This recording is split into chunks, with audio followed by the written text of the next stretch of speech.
Curta, compartilhe, comente e se inscreva no canal. Em nome do Pai, e do Filho, e do Espírito Santo. Amém.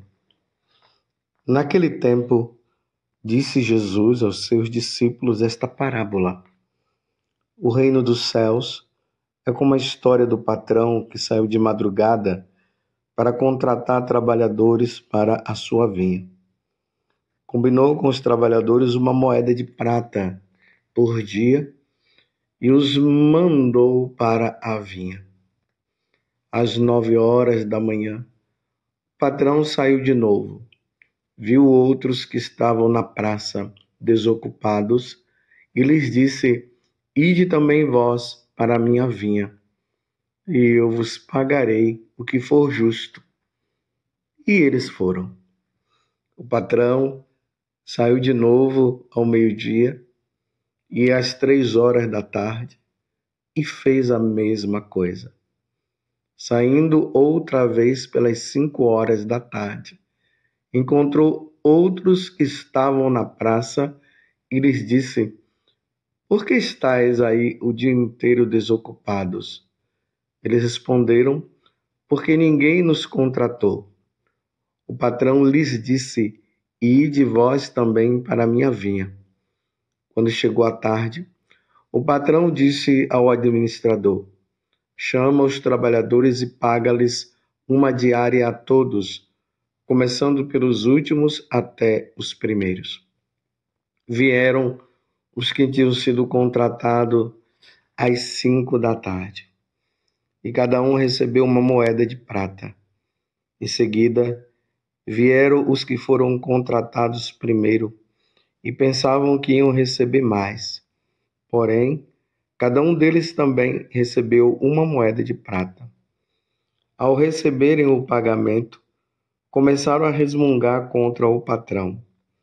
Estes últimos trabalharam 1 hora só, e tu os igualastes a nós, que suportamos o cansaço e o calor o dia inteiro. Então o patrão disse a um deles: Amigo, eu não fui injusto contigo. Não combinamos uma moeda de prata? Toma o que é teu e volta para casa. Eu quero dar a este que foi contratado por último o mesmo que dei a ti. Por acaso não tenho o direito de fazer o que quero com aquilo que me pertence? Ou estás com inveja porque estou sendo bom? Assim, os últimos serão os primeiros, e os primeiros serão os últimos. Palavra da salvação. Glória a vós, Senhor. Meus irmãos e minhas irmãs, hoje a igreja celebra a memória de São Pio X. Ele nasceu na aldeia de Riese, na região de Veneza, Itália, em 1835. Depois de ter desempenhado santamente o ministério sacerdotal, foi sucessivamente bispo de Mantua, patriarca de Veneza e papa eleito no ano 1903. Adotou como lema do seu pontificado restaurar todas as coisas em Cristo. Ideal que, de fato, orientou sua ação pontifícia na simplicidade de espírito, pobreza e fortaleza, dando assim um novo incremento à vida cristã na igreja. Teve também de combater energicamente contra os erros que nela se infiltrava. São Pio X, ele era um grande entusiasta de Jesus Eucarístico. E uma das coisas, ou melhor, uma das grandes contribuições que ele trouxe para a igreja foi de abrir a Eucaristia, ou seja, o recebimento de Jesus Eucarístico para as crianças. E aí ele causou trouxe essa grande dádiva às crianças ali a partir dos 7 anos, que é a idade da razão. Elas já poderiam, claro, depois de passar por uma preparação, elas poderiam já receber Jesus, porque o Papa Pio X, São Pio X, dizia o seguinte, que a criança é pura, e já seria bom que elas pudessem receber Jesus nesse tempo de vivência de pureza, para eles continuarem sendo puros de coração. Que coisa maravilhosa! Ele morreu no dia 20 de agosto de 1914. O evangelho de hoje, como nós acabamos de ouvir, São Mateus, capítulo 20, do versículo 1 até o 16a. Se fala A, porque às vezes existem versículos que são grandes, então a igreja ela dividiu o versículo em duas partes, no A e no B. Às vezes acontece até que o versículo é tão grande que coloca até o C. Então, nós ouvimos esta parábola maravilhosa que Jesus contou. Se nós olharmos assim, de uma forma muito superficial, nós vamos achar que houve uma injustiça aqui, porque na proporção humana das coisas, ganha quem trabalha mais. Isso é uma lei administrativa. Imagina, você trabalha de 7 horas da manhã até as 18 horas. Aí tem algumas pessoas que trabalham das 7 da manhã até as 10 horas da manhã. É injusto que eles ganhem o mesmo salário. Então, por isso que eu estou dizendo que se nós olharmos e meditarmos de forma muito superficial, nós vamos dizer, nossa, que injustiça.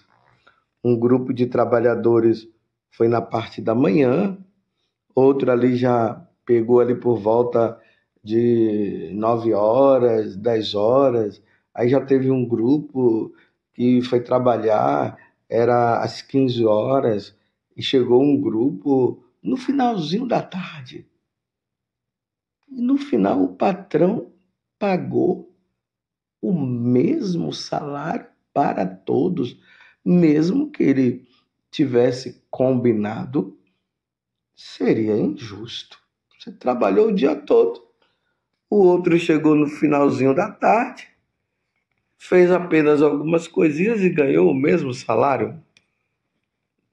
No plano humano, isso é injustiça.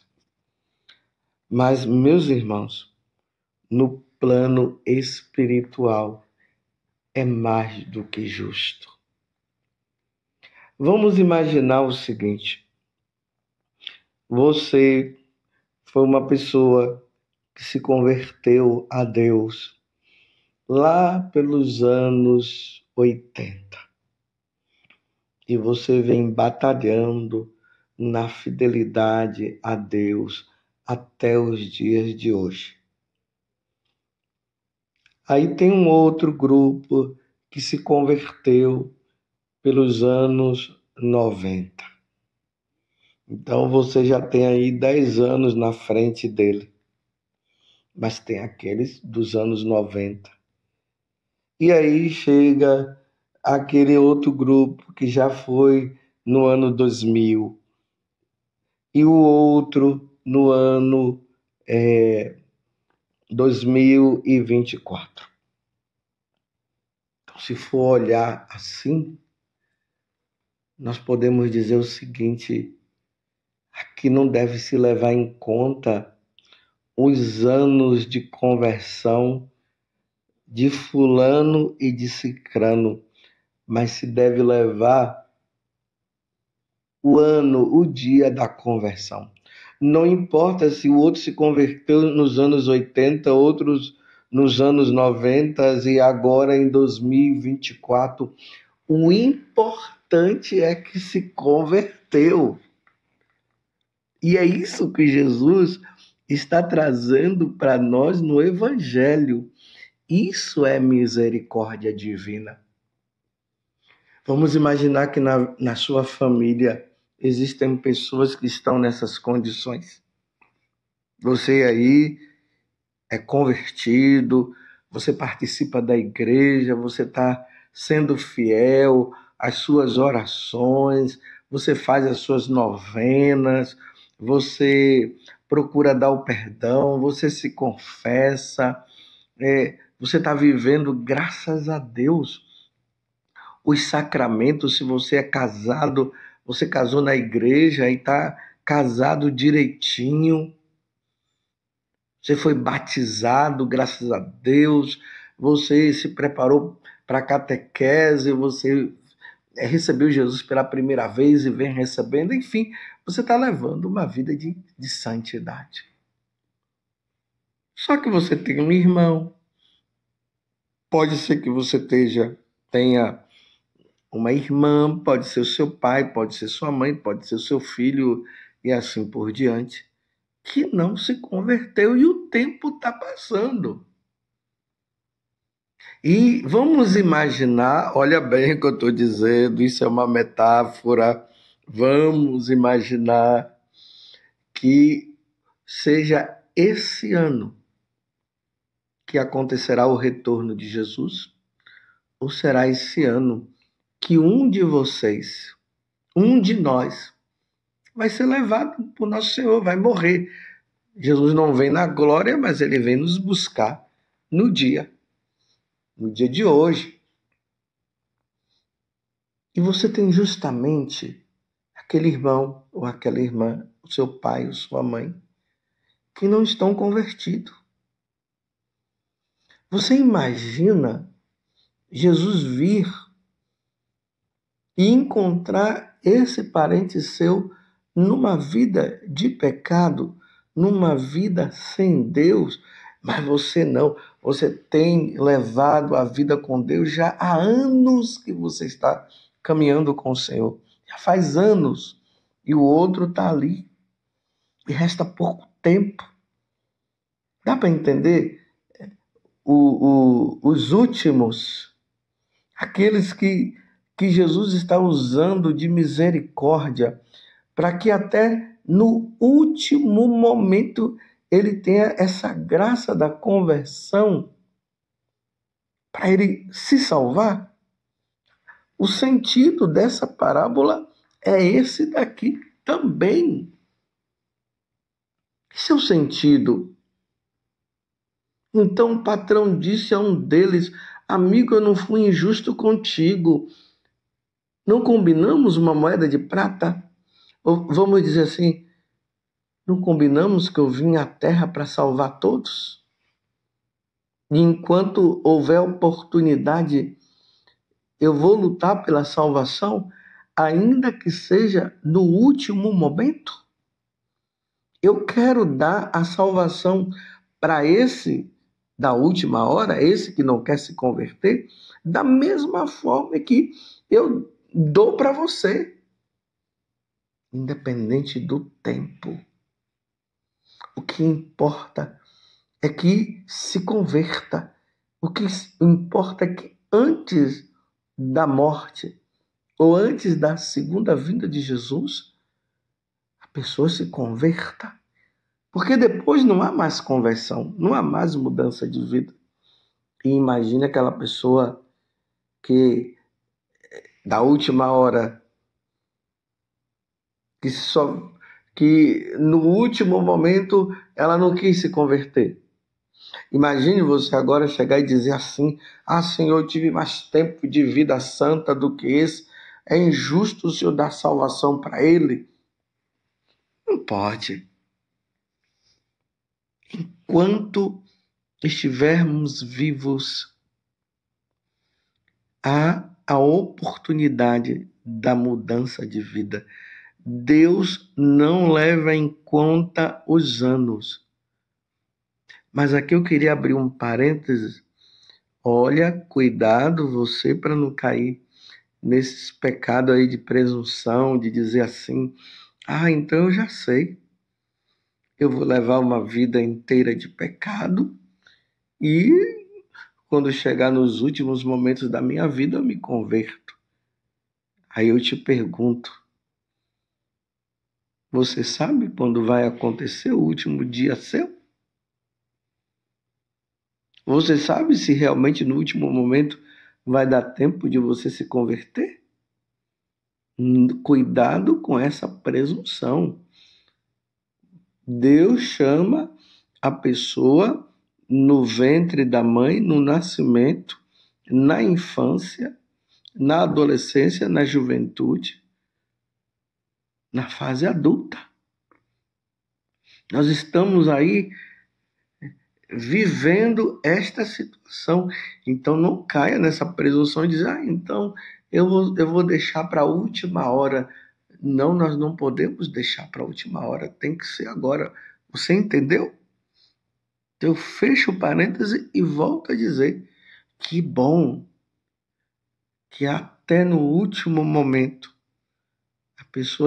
se a pessoa tiver a oportunidade de se converter, mesmo que ela tenha levado toda uma vida pecaminosa, mas se no último momento ela se converte, que bom que ela poderá ir para o céu.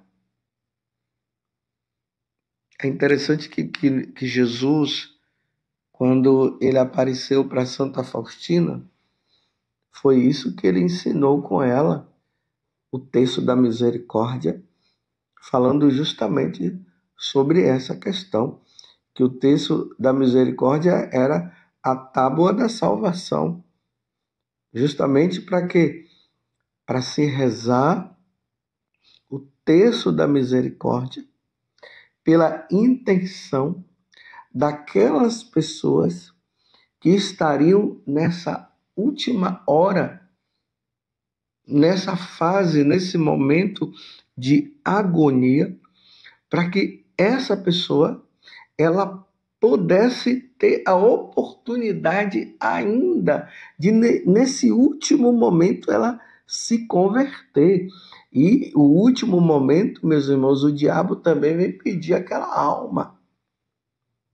Aí é que no filme de Santa Faustina nós vemos Jesus leva a um momento em que tinha uma pessoa que estava numa agonia terrível, e não era uma pessoa assim que tinha levado uma vida santa.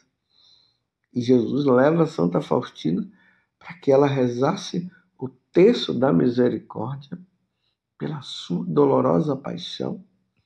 Tende misericórdia de nós e do mundo inteiro. Tenha misericórdia desta alma que está morrendo agora e que ela poderá ser condenada. Tenha misericórdia. E ali a pessoa, aquela alma, houve a conversão e ela morreu em paz na última hora. A nossa vida cristã, meus irmãos, ela acontece justamente dessa forma. Pode ser que uma pessoa ela tenha levado a vida dela toda numa vida de santidade e nos últimos momentos ela abandona Deus e não quer saber de Deus e acaba morrendo e perde a alma e se condena. Como pode ser o contrário? Uma pessoa que levou a vida errada o tempo todo e no último momento ela se converte e se salva. No primeiro caso, a pessoa que levou uma vida santa o tempo todo e no último momento ela abandona Deus e não quer saber de Deus e morre assim, é condenada ao inferno. porque morreu longe de Deus e não quis saber de Deus. Caso. E o segundo caso, aquela que levou uma vida errada o tempo todo e no último momento ela se converte. Tudo na nossa vida, meus irmãos, será decidido no último momento. Por isso que nós não podemos cair na presunção de dizer eu estou salvo. Não, eu estou no caminho da salvação. Eu estou lutando diariamente. Espero em Deus que no último momento eu morra com Deus. Porque tem muitas pessoas que levaram uma vida santa e não morreram santamente. Tem muitas que levaram uma vida longe de Deus e se converteram no último momento. Que bom que Jesus, nesta parábola, está dizendo para aquele homem: você não quer que eu seja bom? Eu serei bom, serei misericordioso, mas tudo será decidido por mim e por você. É você quem decide. Ó Virgem Santíssima, não permitais que eu viva e nem morra em pecado mortal. Em pecado mortal. Eu não hei de morrer, porque a Virgem Santíssima há de me valer. Valei-me, Virgem Santíssima. Louvado seja nosso Senhor Jesus Cristo, para sempre seja louvado, e a sua mãe, Maria Santíssima, e desça sobre você a bênção de Deus Todo-Poderoso, Pai, Filho e Espírito Santo. Amém.